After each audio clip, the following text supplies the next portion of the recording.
Hello दोस्तों, मैं प्रद्युम्न आप सभी का स्वागत करता हूं PS0099 क्लासेस के एक नए वीडियो लेक्चर में। आज के वीडियो लेक्चर में हम लोग देखने वाले हैं DLED 4 सेमेस्टर में आरंभिक स्तर पर भाषा के पठन, लेखन एवं गणितीय क्षमता के विकास में बहुविकल्पीय प्रश्नों को, जो कि हमारे होंगे 2016, 17 और 18 में पूछे गए प्रश्न। तो चलिए शुरू करते हैं।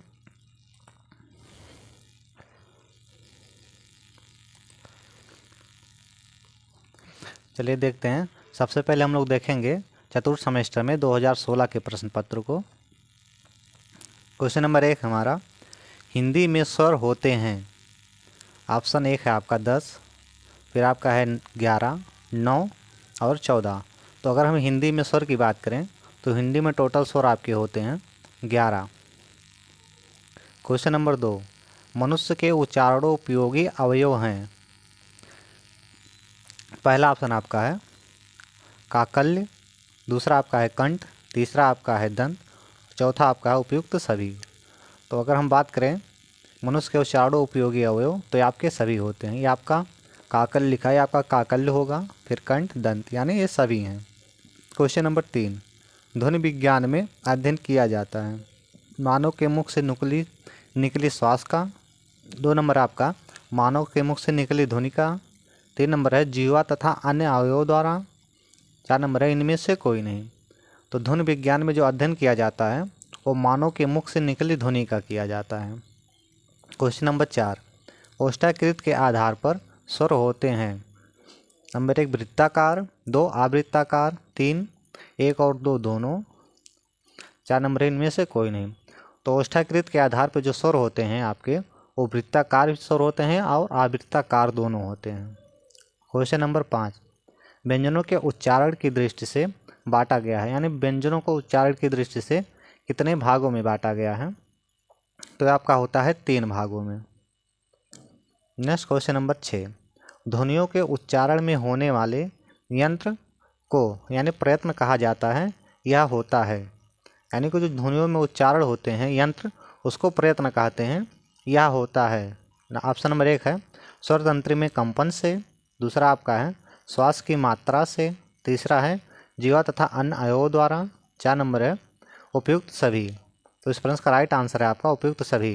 यानी ध्वनियों के उच्चारण में होने वाले यंत्र को प्रयत्न कहते हैं, जो आपका स्वर तंत्री की कंपन से होता है, श्वास की मात्रा से भी होता है, जीवा तथा अन्य अवयवों द्वारा भी होता है। क्वेश्चन नंबर 7, निम्नलिखित में से दंत व्यंजन है। तो देखिए दंत व्यंजन आपका ना है, यानी कि जो ता वर्ग है ये आपका पूरा जो आता है दंत व्यंजन, ता था दा धा ना। क्वेश्चन नंबर 8, आश्चर्य, हर्ष, शोक, उत्साह इत्यादि व्यक्त करने में प्रयोग होता है। अल्प विराम का होता है, या अर्ध विराम का होता है, या पूर्व विराम का होता है, या विस्मयादि बोधक चिन्ह का होता है। तो हर्ष, आश्चर्य, शोक, उत्साह आदि को जो व्यक्त करने में प्रयोग किया जाता है वो आपका होता है विस्मयादि बोधक का। क्वेश्चन नंबर 9, ढा आपका है वर्ण किस वर्ग में आता है। तो ये आपका आता है टा वर्ग में, टा ठा डा ढा। क्वेश्चन नंबर 10, 13 संख्या है सम, विषम, उपयुक्त दोनों, इनमें से कोई नहीं। तो 13 संख्या आपका होता है ये विषम संख्या है। क्वेश्चन नंबर 11, अवरोही क्रम है। तो देखिए अवरोही क्रम किसे कहते हैं। तो अव मतलब होता है घटना, यानी पहले सबसे बड़ा लिखा जाएगा, फिर उससे छोटा, फिर उससे छोटा और लास्ट में सबसे छोटा। तो चलिए देखते हैं। ऑप्शन 1 में दिया गया है 11, 9, 7, 5, 2। 2 में दिया गया आपका 2, 5, 7, 9, 11। सी में देगा उपयुक्त दोनों, और लास्ट में देखिए इनमें से कोई नहीं। तो सबसे पहले हम सबसे बड़ा लिखेंगे, फिर उससे छोटा, फिर उससे छोटा और लास्ट में सबसे छोटा। ये आपका है ऑप्शन नंबर 1। फिर नेक्स्ट आपका है 2 भाग की संक्रियाएं होती हैं, यानी भाग की संक्रियाएं कौन कौन सी होती हैं। क्वेश्चन नंबर 12 है ये। तो भाग की संक्रियाएं जो आपकी होती हैं, देखिए कि ऑप्शन देखते हैं भाज्य, भाजक, भागफल या उपयुक्त सभी। तो भाग की संक्रियाएं जो होती हैं वो भाज्य भी होता है, भाजक भी होता है और भागफल भी होता है, यानी उपयुक्त सभी। फिर आपका क्वेश्चन नंबर 13, भाषा शिक्षण के पक्ष हैं पठन, लेखन, व्याकरण या उपयुक्त सभी। तो अगर हम भाषा शिक्षण के पक्ष की बात करें तो आपका पठन भी होता है, लेखन भी होता है और व्याकरण भी होता है, यानी उपयुक्त सभी होगा। क्वेश्चन नंबर 14, भाषिक अज्ञानता संबंधी समस्या है। तो ऑप्शन देखते हैं, लिपि संबंधी अज्ञानता, फिर नेक्स्ट आपका व्याकरण का अपर्याप्त ज्ञान, सही विराम चिन्हों के प्रयोग का अभाव, लास्ट में आपका उपयुक्त सभी। तो भाषा अज्ञानता संबंधी जो समस्या होता है वो आपका लिपि संबंधी अज्ञानता है, व्याकरण का अपर्याप्त ज्ञान भी, और सही विराम चिन्हों के प्रयोग का अभाव, तो ये सभी होते हैं। क्वेश्चन नंबर 15, 99 में दहाई का अंक है, यानी इसमें कौन सा दहाई पे है। तो देखिए ये 9 भी और ये दोनों, यानी दोनों संख्या इकाई और दहाई में दोनों 9 है, तो इसमें हो जाएगा आपका दहाई पे 9। अब यहाँ से हमारा शुरू होता है चतुर्थ सेमेस्टर 2017 के बहुविकल्पीय प्रश्न। चलिए शुरू करते हैं। प्रश्न नंबर 1 आपका, लेखन एक शारीरिक क्रिया है जिसमें बालकों के हाथों को गतिविधियां करनी पड़ती हैं, यह कथन किसका है। ऑप्शन देखते हैं, प्लेटो, महात्मा गांधी, श्रीमती मांटेसरी और इनमें से कोई नहीं। तो ये जो आपका कथन है ये आपका है श्रीमती मांटेसरी का। नेक्स्ट क्वेश्चन नंबर 2, जिनका उच्चारण कंठ के स्पर्श से होता है, यानी इनमें से कौन सा ऐसा है कि जिनका उच्चारण आपका कंठ से होता है। तो देखिए जो का वर्ग होता है, का वर्ग का उच्चारण आपका होता है तो दंत से होता है, तो इसका राइट आंसर हो जाएगा ऑप्शन नंबर 1, का ख ग घ। नेक्स्ट क्वेश्चन नंबर 3, ज्ञानार्जन और ज्ञान वृद्धि का साधन है, ये किसका साधन है। पहला आपका है प्रत्यक्ष निरीक्षण तथा स्वानुभव, दूसरा आपका है विचार विनिमय एवं दूसरे से शिक्षा ग्रहण, नेक्स्ट आपका है स्वाध्याय तथा पठनाभ्यास, लास्ट आपका है उपयुक्त सभी।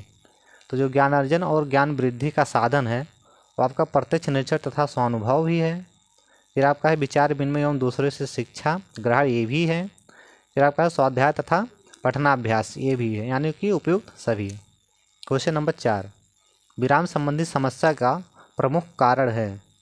ऑप्शन देखते हैं, पहला आपका है विराम चिन्हों का ज्ञान ना होना, दूसरा आपका है आत्मविश्वास का अभाव, तीसरा आपका है उपयुक्त दोनों, चौथा आपका है उपयुक्त में से कोई नहीं। तो अगर विराम संबंधी समस्या का कारण अगर हम देखें तो आपका विराम चिन्हों का ज्ञान ना होना ये भी है, आत्मविश्वास का अभाव ये भी है, यानी उपयुक्त दोनों हो जाएगा।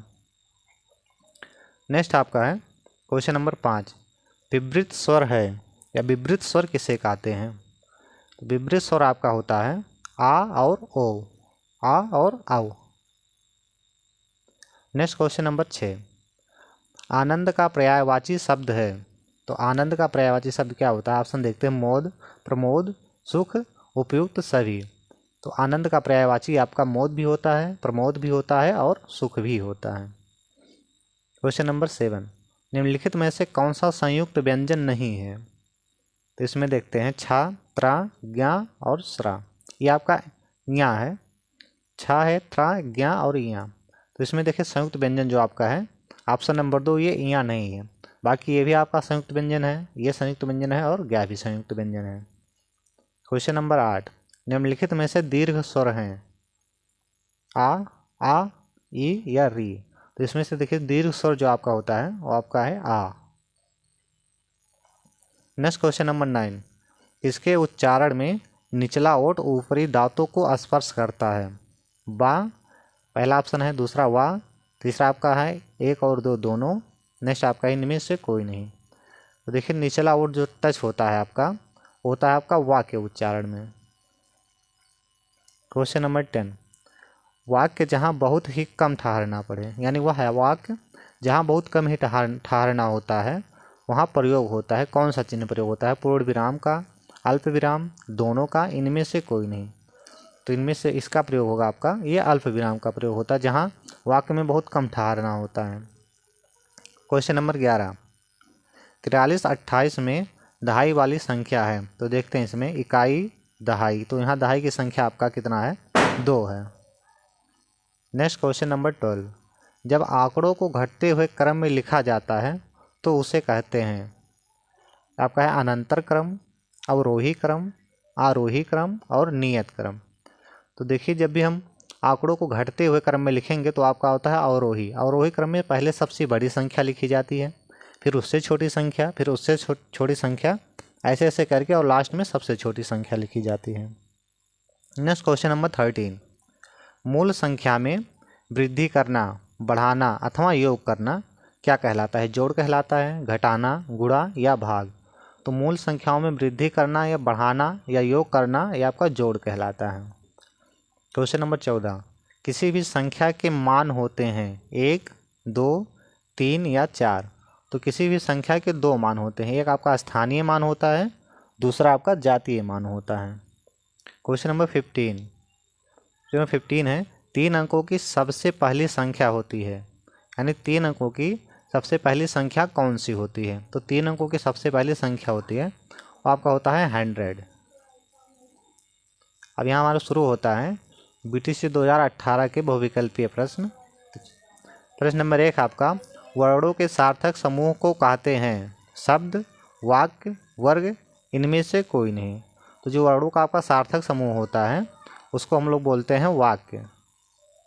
नेक्स्ट क्वेश्चन, क्वेश्चन नंबर 2, आ, ई, उ, री स्वर का प्रकार है, यानी दीर्घ स्वर हैं, प्लुत हैं, ह्रस्व हैं या इनमें से कोई नहीं। तो ये आपका जो होता है ये आपका होता है ह्रस्व स्वर। क्वेश्चन नंबर 3, इस विराम चिन्ह यानी ये जो विराम चिन्ह लगा है इसको क्या कहते हैं? प्रश्नवाचक, अल्प विराम, पूर्ण विराम या विस्मय सूचक? तो ये जो चिन्ह लगा है इसको हम लोग बोलते हैं विस्मय सूचक चिन्ह। क्वेश्चन नंबर 4, अतिवृष्टि का विलोम शब्द है कुदवृष्टि या अनावृष्ट, अपकर्ष, इनमें से कोई नहीं। तो जो अतिवृष्टि का विलोम होता है वो आपका होता है अनावृष्ट। नेक्स्ट क्वेश्चन नंबर 5, या, रा, वा, या, रा, ला और वा व्यंजन हैं। ऑप्शन देखते हैं, आ संयुक्त व्यंजन, बा ऊष्म व्यंजन, सा अंतस्थ व्यंजन, दा स्पर्श व्यंजन। तो ये आपका अगर हम देखें या, रा, ला, तो ये आपका होता है अंतस्थ व्यंजन। नेक्स्ट क्वेश्चन नंबर 6, किसी भी संख्या के कितने मान होते हैं? तो इसी क्वेश्चन को अभी हमने जस्ट ही देखा है। तो किसी भी संख्या के दो मान, एक स्थानीय मान, दूसरा जातीय मान। क्वेश्चन नंबर 7, गणित की मूल संक्रियाएं हैं गुणा भाग, जोड़ घटाना, जोड़ घटाना गुणा भाग, केवल जोड़। तो गणित की जो मूल संक्रियाएं हैं वो आपकी होती हैं जोड़, घटाना, गुणा और भाग। क्वेश्चन नंबर 8, संख्या 85, 30 में सैकड़ा वाली संख्या बताइए। तो देखिए इसमें सैकड़ा वाली संख्या अगर हम देखें तो ये आपका इकाई पे है, ये दहाई पे है, ये आपका है सैकड़ा में। तो सैकड़ा वाली संख्या अगर हम देखें तो कौन सी है? 5 है। क्वेश्चन नंबर 9, 2 अंकों की सबसे बड़ी संख्या है। तो 2 अंकों की सबसे बड़ी, सबको पता है कि 2 अंकों की सबसे बड़ी संख्या आपका होता है 99। क्वेश्चन नंबर 10, पठन कितने प्रकार का होता है? ऑप्शन देखते हैं, आ 4, सा 5, बा 2, दा 3। तो पठन आपका होता है 2 प्रकार का, सास्वर पठन और मौन पठन। क्वेश्चन नंबर 11, भा वर्ग किस वर्ग में आता है? तो भा वर्ग किस में आता है? ऑप्शन देखते हैं, टा वर्ग, चा वर्ग, पा वर्ग और ता वर्ग। तो भा आपका आता है पा वर्ग के अंतर्गत। क्वेश्चन नंबर 12, निम्न संख्याओं में अवरोही क्रम है, यानी इनमें से कौन सा अवरोही क्रम है? ऑप्शन देखते हैं, पहला दिया गया है 20, 15, 10, 5, 2। दूसरा दिया गया है 20, 16, 32, 62, 72। फिर आपका दिया गया है सा दिया गया है 20, 22, 24, 28, 30, दा इनमें से कोई नहीं। तो देखिए अवरोही क्रम आपका है, ऑप्शन आ है 20, 15, 10, 5 और 2। अवरोही क्रम होता है पहले सबसे बड़ी संख्या, फिर उससे छोटी, फिर उससे छोटी और लास्ट में सबसे छोटी। क्वेश्चन नंबर 13, किसी संख्या में शून्य से गुणा करने पर प्राप्त गुणनफल होता है, यानी कोई भी संख्या होगी अगर उसमें शून्य से गुणा किया जाएगा तो क्या हो जाएगा? दुगुना होगा, चौगुना होगा या यथावत होगा या शून्य होगा। तो अगर हम किसी संख्या में 0 से गुणा करेंगे तो वो संख्या हमेशा शून्य ही प्राप्त होती है। क्वेश्चन नंबर 14, सम्मान शब्द उदाहरण है संयुक्त व्यंजन, द्वित्व व्यंजन, अनुनासिक व्यंजन या उपयुक्त सभी। तो देखिए इसमें जो माँ है ये 2 बार प्रयोग हुआ है, यानी ये क्या हो जाएगा? द्वित्व व्यंजन हो जाएगा। क्वेश्चन नंबर 15, तुरंग शब्द पर्यायवाची है। ऑप्शन देखते हैं, शेर, ईश्वर, घोड़ा या मनुष्य। तो तुरंग शब्द जो आपका होता है ये घोड़े का पर्यायवाची शब्द है। आज की वीडियो हमारी यहीं समाप्त होती है। अगर हमारी वीडियो आपको पसंद आई हो तो चैनल को सब्सक्राइब करें और अपने दोस्तों के साथ शेयर करना ना भूलें। जय हिंद।